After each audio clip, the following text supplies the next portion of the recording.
मैं आज तक विभिन्न विषयों पे बोलता आया हूँ, जिसमें साइबर क्राइम भी एक बहुत इम्पॉर्टेंट था। बीच में मैंने A1 A2 दूध के बारे में बताया, आपके हेल्थ के बारे में बताया, सोशल और फैमिली डिस्कॉर्ड्स के बारे में बताया, और लास्ट मेरा वीडियो था टैरिफ के ऊपर, जो अमेरिका ने हमारे ऊपर लागू किया है पिछले महीने से। लेकिन मुझे लगता है कि अभी ये सारी चीज़ें जो हो रही हैं, वो चाहे जो श्रीलंका में हुआ हो या बांग्लादेश में हुआ हो, नेपाल में हुआ हो, फ्रांस में हुआ हो, और अब यूके में, जहाँ लाखों लोग सड़क पर उतर आए सरकारी नीतियों के विरोध में। ये सब चीज़ें तो हैं, आज न कल शायद वो मुझे इम्पैक्ट करेंगी।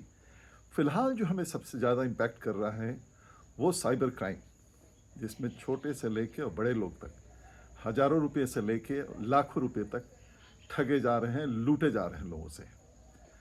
आज मैं फिर साइबर क्राइम के बारे में भी चर्चा करूंगा, उसी के बारे में चर्चा करूंगा, और शायद आप लोग इससे कुछ सीखें, लोगों को सिखाएं। इसके पहले कि मैं डिटेल में जाऊं साइबर क्राइम के बारे में, एक आप लोगों से ज़रूर मेरा कंप्लेन है कि वैसे बहुत सारे लोग आए जिन्होंने मेरा वीडियो सुनने के बाद ये कहा कि भाई साहब, मैं तो ठगते ठगते बच गया, मैं तो जाल में फंसते फंसते बच गया, थैंक्स टू यू कि आपने हमें आगाह किया था। बावजूद इसके बहुत सारे लोग अभी भी ठगे जा रहे हैं और उनके पास कोई चारा नहीं है। तो आप सुधी दर्शक जो हमारी बातों को समझते हैं, जो समझते हैं कि बाकी लोगों को भी जाना चाहिए, वहाँ तक आप पहुँचाने में अनेबल रहते हैं, फेल कर जाते हैं। और शायद इसी वजह से बहुत सारे लोग, शायद हमारे जैसे बहुत सारे लोग साइबर क्राइम के बारे में बताते आए हैं, आगाह करते आए हैं, लेकिन मुश्किल से 1% लोग भी, शायद भारतवर्ष के 140 करोड़ जनता के बीच में शायद 1% लोग ही इसके बारे में आगाह हो चुके होंगे। तो इसलिए मेरा आपसे अनुरोध है कि इस संबंध में जो बातें आ रही हैं आपके सामने में, उसको ज़्यादा से ज़्यादा शेयर करें लोगों के साथ, ताकि बाकी लोग भी आगाह हो जाएं। जी, मेरा नाम उदय तिवारी है और एक बार फिर मैं आपके समक्ष हाजिर हूँ जो लेटेस्ट चीज़ें आ रही हैं साइबर क्राइम के बारे में, उसके बारे में बात करने के लिए। मैं सबसे पहले जो लेटेस्ट टर्म्स आ रहे हैं साइबर क्राइम में, जो टेक्नोलॉजी इस्तेमाल की जा रही है, वो एक दो टर्म्स बताना चाहूँगा मैं। एक तो स्पूफिंग है। स्पूफिंग ये होता है कि आपके आवाज़ को, आपके चेहरे को, आपके टेलीफोन नंबर को कॉपी कर सकते हैं और आपको जब फ़ोन आएगा तो पता चला कि वो जेन्युइन आदमी ही बोल रहा है। जैसे आपको पुलिस स्टेशन से फ़ोन आया कि आपका बेटा पकड़ा गया है और ये देखिए आपसे आपका बेटा बात करेगा या भाई बात करेगा या आपकी बहन बात करेगी कि ऐसे ऐसे गलत काम ये पकड़े गए हैं, और फिर उसी फ़ोन नंबर से जो आपके बेटा, बेटी या भाई का है, उससे कॉल आएगा और वीडियो कॉल आएगा, और वहाँ से अगला व्यक्ति हूबहू आपके बेटा, भाई, बहन की तरह रहेगा और कहेगा कि मैं तो इस केस में फंस गया हूँ। और फिर जो नकली पुलिस वाले हैं वो पकड़ेंगे और कहेंगे कि अब तो भाई इतना पैसा दे दो तो केस को रफा दफा करेंगे, वरना तो गया आपका बेटा जेल। अब आप पूरा ही विश्वास कर लेते हैं कि हाँ, ये मेरा ही सगा संबंधी है और इस मुसीबत में फंसा हुआ है, इसको मदद करनी चाहिए, और पैसे दे देते हैं। और एक बार जब पैसे निकल गए हाथ से तो फिर उसको पाना थोड़ा मुश्किल होता है, थोड़ा क्या, बहुत ही मुश्किल होता है। पुलिसकर्मी, साइबर सेल वाले बहुत लगे रहते हैं, लेकिन पैसे का इतना जल्दी जल्दी ट्रांसफ़र होता है कि शायद जब तक वो पहुंचे तब तक पैसे कहीं से निकल के और कहीं दूसरी जगह जा चुके होते हैं, और अब तो विदेशों में भी इनके अड्डे चल रहे हैं। तो एक दूसरा टर्म अभी आया है, स्टेगनोग्राफी। स्टेगनोग्राफी एक ग्रीक टर्म है जो दो शब्दों से मिलकर बना है। स्टैग्नस, छुपाना, कंसील करना, और ग्राफी मतलब लिखना। पता नहीं आप लोगों में से कितने लोगों को याद होगा कि हमारे बचपन में हम लोग खेल खेलते थे, और उस खेल में यह होता था कि प्याज के रस से हम किसी कागज़ पे लिखते थे और वो सूखने के बाद कंसील हो जाता था। कोई समझता नहीं था कि इसमें क्या लिखा हुआ है। अब उस कागज़ को, उस पेपर को थोड़ा सा गर्म करें तो वो बिल्कुल अंकित हो जाता था एक गुलाबी, गाढ़े गुलाबी कलर में, तो आप पढ़ पाते थे।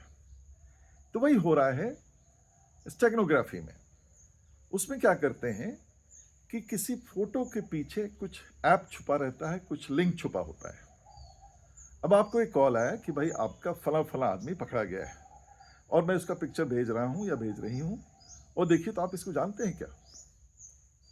तो उसके पहले तो आपने कह दिया कि नहीं मैं इसको नहीं जानता हूँ या नहीं जानती हूँ, लेकिन फिर वो फोटो भेजते हैं और फोटो देख के आपको लगेगा कि देखो जरा डिटेल, और जैसे ही आपने उस फोटो पे क्लिक किया उसके पीछे एक लिंक छुपा होता है और वो ऐप आपके फ़ोन में इंस्टॉल हो गया, और जब इंस्टॉल हो गया तो आपका फ़ोन उनके हाथ में आ गया।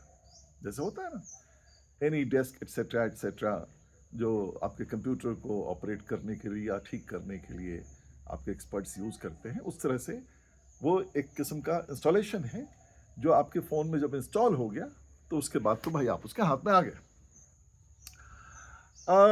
मैं एक दो अभी ऐसी बातें हैं जो लेटेस्ट केसेस आई हैं और सरप्राइजिंग हैं।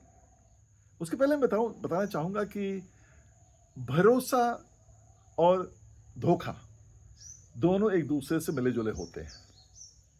आपके साथ धोखा तभी होता है जब आप किसी के ऊपर भरोसा कर लें। तो क्या ऑनलाइन भरोसा आप कर सकते हैं? क्या आंख मूंद के आप सोच लेंगे कि जो आपके सामने आ रहा है, जो आपसे बातें कर रहा है वो सही है, या उसको तहकीकात करेंगे? बहरहाल अभी एक बड़ा ही हंसी भी आती है मुझे।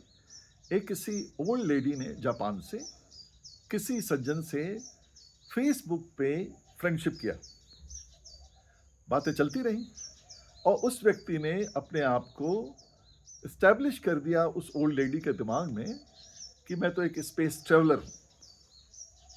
कुछ दिनों तक चुप्पी रही।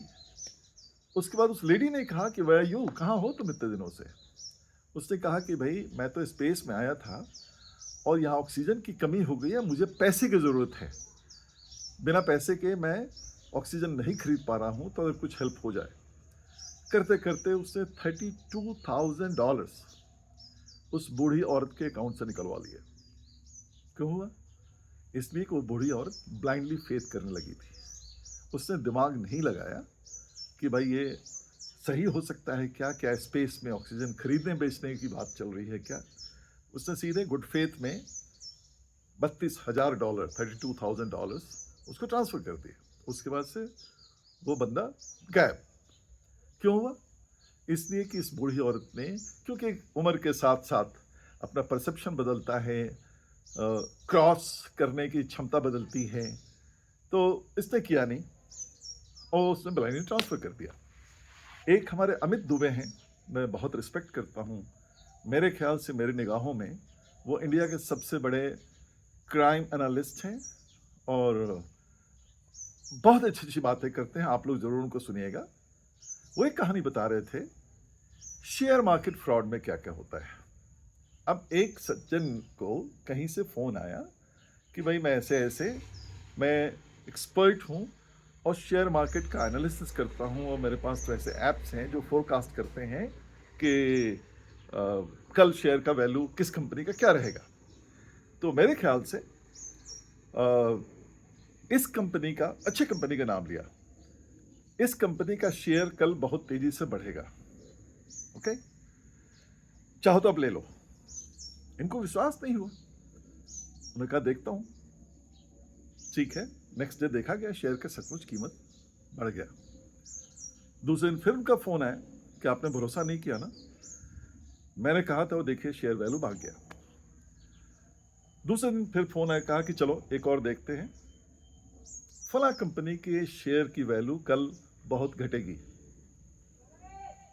इसको तुम निकाल दो। फिर इन्होंने भरोसा नहीं किया। तो थर्ड डे फिर कहा यार देखो मैंने कहा था ना तुमसे। थर्ड डे कहा कि चलो इस कंपनी का शेयर वैल्यू भाग रहा है। तीसरे देखा उन्होंने सही बात है, अब इनको भरोसा हो गया। तो उन्होंने कहा चलो कुछ करते हैं आपके साथ। बोले कि ऐसे थोड़ी है, मैं आपको एक्सपर्ट एडवाइस देता हूं तो मेरा भी तो कुछ हित है उसमें। उस फ्रॉडस्टर ने कहा इनसे, तो चलो मुझे कुछ पैसे ट्रांसफर करो और उसके बाद मैं एक्सपर्ट एडवाइस करूंगा। अब ये सज्जन 3 बार के इंसिडेंट से तीनों बार जो उसने फोरकास्ट किया था बिल्कुल सही निकला था। तो इन्होंने अच्छे खासे पैसे ट्रांसफर कर दिए कि इतने का शेयर में खरीदूंगा, उसका इतना परसेंटेज इतना होता है, 9-10 लाख रुपए जो भी हो। अब वो सज्जन गायब। पुलिस में गए और लोगों ने, अमित दुबे ने खुद एनालाइज किया था इस केस को। उन्होंने कहा ये आखिर होता कैसे है।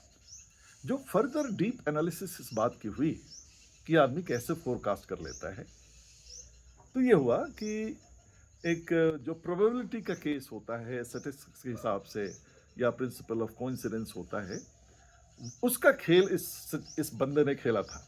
अब हुआ क्या, इसने पहले 40 लोगों को टारगेट किया जो अच्छे हैं, पैसे वाले हैं, खबर मिल जाती है। उसमें से 20 को कहा कि इस कंपनी का शेयर, इसकी वैल्यू कल घटेगी, और 20 को कहा बढ़ेगी। चलो 50% तो बात सही होगी, या तो बढ़ना है या घटना है। अब आपको कहा उसने कि शेयर वैल्यू बढ़ना है।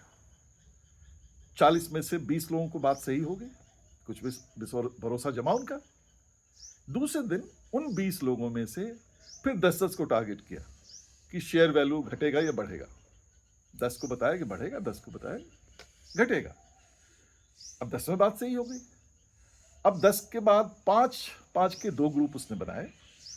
फिर उसने कहा, एक से कहा कि घटना है, एक को कहा बढ़ना है। अब उसमें से 5 लोगों जो अल्टीमेटली 3 दिनों का एक्सपीरियंस उनका सही रहा, वो तो इसके भक्त हो गए और पैसे उसने वसूल लिए क्योंकि भरोसा हो गया। तो ये जो गेम ऑफ प्रोबेबिलिटी होती है, प्रिंसिपल ऑफ कोइंसिडेंस होता है, उस पर वो खरा उतरा और पैसे उसने ठगने शुरू किया। तो अगर महीने में अगर ऐसे 10 भी खेल खेल लिया उसने, तो आप समझ सकते हैं करोड़ रुपए की बात हो गई उसकी। ये हुआ ना।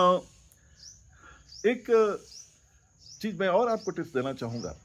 बैंक का फ्रॉड होता है, आपसे कोई ऐप कर लिया, वो चाहे जो भी कर दिया, जैसे भी, और आपने अल्टीमेटली उसको ओटीपी बता दिया और आपका बैंक अकाउंट खाली हो गया। अब अगर आप जाते हैं बैंकों के पास या केस लड़ते हैं कि मैंने बैंक के अंदर एक भरोसे के अंदर पैसे रखे थे और बैंक की लापरवाही से पैसे मेरे गायब हो गए। नाउ बैंकर्स कहते हैं कि इसमें गलती हमारी थोड़ी है, आपने ओटीपी कैसे बताया, क्यों बताया, इसलिए ये आप इसमें इन्वॉल्व हैं और इसमें बैंक की कोई भागीदारी नहीं है, इसलिए you cannot claim any money from the banker. लेकिन आपको एक बताऊं, बेसिक में रिजर्व बैंक का बहुत क्लियर गाइडलाइंस है इसमें कि जो प्राइमरी एक्यूज्ड है या प्राइमरी जिसका इस माल फंक्शन में योगदान है, दोषी वही माना जाएगा। चलो मैंने तो ओटीपी बता दिया, लेकिन मेरा बैंक ऑफ बड़ौदा में किस नाम से अकाउंट है, मेरा अकाउंट नंबर क्या है और मेरा फोन नंबर क्या है, ये किसने शेयर किया, बैंक ने। तो ये जो फ्रॉड हुआ, मैं तो एक लास्ट काम हो रहा था, ओटीपी बता दिया झांसे में आके, और मैं इतना इंडिविजुअली इतना इक्विप नहीं हूं कि इन बातों को मैं एनालाइज कर सकूं। बैंक के पास जो पूरा का पूरा सिस्टम है, वो तो सबसे पहले वही भागीदार है इस क्राइम में। तो रिस्पॉन्सिबिलिटी बैंक को ठहरती है कि आपने बताया, आपने you are partners in crime, तो आपकी देनदारी बनती है कि मेरे पैसे वापस करें, और इस पे केस लड़ा जा सकता है। कुछ और भी अजीब अजीब सी केसेस आई हैं सामने में। आपने अमेजोन से, फ्लिपकार्ट से कुछ सामान मंगाया, राइट? क्या करते हैं आप, सामान खोल के देखा आपने और कार्टन को बाहर फेंक दिया। अब कार्टन के ऊपर एक स्टिकर चिपका होता है, who is the sender, consigner, consigner का नाम लिखा होता है, पॉसिबली आपका फोन नंबर भी लिखा होता है। ये कहीं से उन फ्रॉडस्टर्स के हाथ में मिल गया। अब आपको कॉल करेंगे कि भाई साहब, मैं अमेजोन से बोल रहा हूँ, फला तारीख का आपने फला सामान मंगाया था और उसमें कुछ मार्केट से रिपोर्ट आई है, कुछ डिफॉल्ट है, तो उसके पैसे हमें लौटाने हैं आपको। और फिर वही लिंक, फिर वही इंस्टॉल, और फिर आपका बैंक खाली। तो एक तो आपको ये प्रिकॉशन लेना, मैं और भी कुछ प्रिकॉशंस के बारे में बताऊंगा, लास्ट तक देखते रहिएगा जरूर, तो मजा आएगा, कुछ बातें सीखने को मिलेंगी आपको। तो एक ये प्रिकॉशन रखना है कि जब भी कार्टन आया, किसी में सामान आपका आवे, तो आप जरूर उस स्टिकर को डिस्ट्रॉय कर दें ताकि कोई पढ़ नहीं पाए। दूसरा, हम बड़े खुश होते हैं कि हमारा बेटा, हमारे बेटी, हमारे बच्चे स्कूल में गए, क्रिकेट एकेडमी जा रहे हैं, और हमने डाल दिया कि हमारा बच्चा तो क्रिकेट एकेडमी गया, फला फला क्रिकेट है, इज डूइंग वेरी वेल। खुशी होती है, हर आदमी एक्सप्रेस करना चाहता है, शेयर करना चाहता है। आपने फेसबुक पे डाला या इंस्टा पे डाला, फ्रॉडस्टर वॉच कर रहे हैं। इवन आपने बहुत ज़्यादा कुछ सिक्योरिटी लगा के रखी है, पासवर्ड वगैरह की बात है, पासवर्ड बहुत ईजिली क्रैक किया जा सकता है।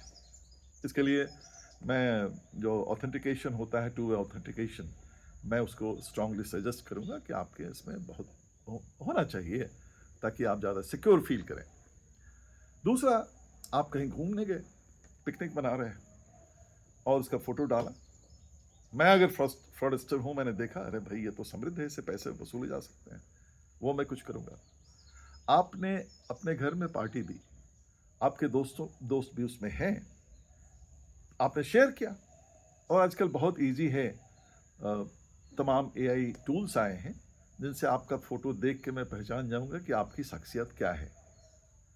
अब उसमें से 5 लोगों को मैंने टारगेट किया और स्पूफिंग के द्वारा आपको फ़ोन किया, यार मैं कुछ मुसीबत में हूँ, क्योंकि मुझे फ्रॉडस्टर को पता चल गया है कि आप वो पर्टिकुलर व्यक्ति से क्लोज हैं, और वो अगर पैसे मांगे तो आप ना नहीं कह सकते। तो स्पूफिंग के जरिए वीडियो कॉल भी आ सकता है आपको उसके नंबर से ही, कि मैं इस मुसीबत में हूँ, मुझे कुछ पैसे डाल दो। आपके वो अच्छे दोस्त हैं, सोचा कि चलो मुसीबत में हैं, पैसे डाल दिए। कई बार लोग अपने लिविंग रूम का या इवन कॉमन हॉल का वो भी वीडियो डालते हैं, फोटो डालते हैं। अब उसमें एक आ गया, मुझे लगा कि टीवी देख कर अंदाजा हो गया कि भाई 52 इंच का टीवी है, सोनी का टीवी या किसी भी ब्रांड का टीवी है। फ्रॉडस्टर ने देख लिया। अब आपके पास फ़ोन आएगा कि भाई आपने एक सोनी टीवी खरीदा था और इतने इंच का। आप तो समझेंगे कि हाँ भाई ये तो है, सही बात है, मैं सोनी कंपनी से बोल रहा हूँ, या जो भी कंपनी हो, मैं उस कंपनी से बोल रहा हूँ, और उसमें कुछ फील्ड कंप्लेंट्स आए हैं और आपको हम इसको रिप्लेस करना चाहते हैं। तो अगर आप इंटरेस्टेड हैं तो मैं आपको एक लिंक भेज रहा हूँ, उस लिंक पे आप क्लिक कीजिए। बाबू क्लिक किए, आपका फ़ोन हैक हो गया। फिर आपके फ़ोन से वो चाहे जो भी कर सकते हैं, आपके बैंक अकाउंट को खाली कर सकते हैं। तो इस तरह का भरोसा जमाते हैं कि आपको विश्वास हो जाए, और जब विश्वास हो जाता है तभी विश्वासघात होता है। तो जड़ बात ये बांध लीजिए कि विश्वासघात का ओरिजिन विश्वास से ही होता है ना। आपने भरोसा किया कि भरोसा तोड़ दिया गया। तो बहुत अलर्ट रहने की ज़रूरत है, और आपको ये सोच के चलना है कि भाई ऑनलाइन हम किसी पे भरोसा नहीं करेंगे। क्रॉस एग्जामिनेशन कीजिए, बच्चों को इनकरेज कीजिए, क्योंकि कई बार जो वीआर से, वर्चुअल रियलिटी से वो लगा के खेल खेलते हैं, उसमें वो क्रैक कर लेते हैं जो फ्रॉडस्टर्स हैं, और उसका नाम लेके, हालांकि बच्चे ने नाम नहीं डाला है, लेकिन वो जान जाते हैं, उनके खुद के तरीके हैं, और फिर उसको आर्म ट्विस्ट करते हैं, ब्लैकमेल करते हैं, और इतना डरा देते हैं कि वो बच्चा आपसे शेयर नहीं करेगा कि ऐसे मेरे साथ हो रहा है, क्योंकि वो धमकी दे सकते हैं कि तुम्हारे साथ कुछ डैमेज हो सकता है, तुम्हारे पेरेंट्स के साथ कुछ गड़बड़ हो सकता है। तो बच्चा डर के मारे आपसे शेयर नहीं करता है। तो मुझे लगता है कि बच्चों को भी इनकरेज करना चाहिए कि भाई अगर तुम्हारे साथ कोई ऐसी अनहोनी बात हो रही है, तो मैं तुम्हारा बाप, मैं तुम्हारी माँ हूँ, तुम उसे जरूर शेयर करो, और nothing can be, no one can be a better friend for you than your own parents. घर के जो बुजुर्ग हैं, जो बूढ़े हो चुके हैं, जैसे वो जापानीज लेडी थी जिसने 32,000 डॉलर्स दे दिए, उनको भी गुड फेथ में लेके कहना चाहिए कि अगर ऐसी कोई बात होती है, you should definitely share things with us, क्योंकि अगर आप जवान हैं और आपको लेटेस्ट जो डेवलपमेंट्स हैं इन द वर्ल्ड, अगर आप उससे अवेयर हैं, तो वो उनको सचेत कर सकते हैं कि इसमें नहीं फंसो।